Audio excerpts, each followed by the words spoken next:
Shifting left is a foundational practice, but it is architecturally insufficient for modern high-scale systems. Staging environments rarely mirror the data entropy, network topology, or the true concurrency of a production ecosystem. To achieve true quality at scale, we must implement shift-right testing. This is not an alternative to pre-release validation. It is the extension of the quality mandate into the live environment where the most critical edge cases exist. The first technical pillar is synthetic testing on production. Basic health checks only verify that the service is reachable. Synthetic tests verify that the business logic is functional from the end user perspective. You must implement a dual layer synthetic strategy. First, wrap critical user journeys, such as authentication. Second, complement these with API tests. These should target your core REST or GraphQL endpoints, validating response schemas, status codes, and latency under real production loads. To prevent data pollution and maintain environment integrity, you must leverage multi-tenancy or Canary accounts. In a multi-tenant architecture, you should designate a specific test tenant that resides on the same physical infrastructure as your production customers. If your architecture is single tenant, use production level identities flagged in your database with a specific metadata attribute.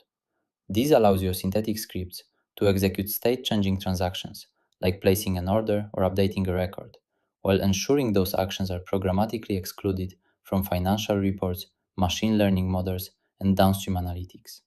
This validates the entire infrastructure stack, including third-party payment gateways and CDN caching, without corrupting business intelligence. The second pillar is the transition from monitoring to observability. Traditional monitoring tells you when a system is broken based on known norms, like a CPU spike. QAOps requires observability to debug unknown unknowns. You must instrument your code with distributed tracing and structured logging using the OpenTelemetry standard. By correlating traces across microservices, you can identify why a validation failed only for a specific subset of users. Crucially, this data must feed into an automated alerting framework. Set up high-precision alerts that monitor P99 latency and error rates correlated with specific deployment version tags. Use a time-over-threshold logic to avoid noise. For example, trigger an alert only if the 500 error rate exceeds 1% for a 3-minute window. The third pillar is feature flagging and blast radius control.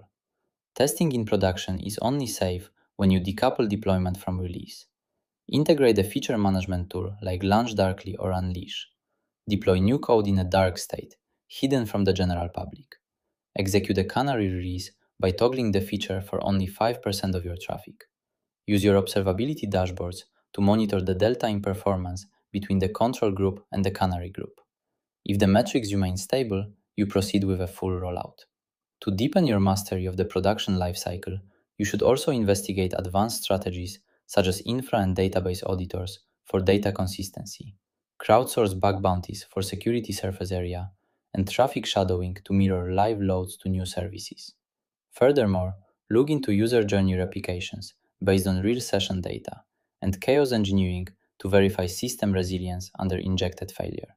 Shift left identifies the bugs you anticipate. Shift right identifies the regressions you cannot predict. By merging automated synthetics with deep observability and multi-tenant isolation, you turn your production environment into the ultimate quality gate. Start by implementing one synthetic monitor for your primary login flow. Subscribe for more technical deep dives into the QAOps lifecycle.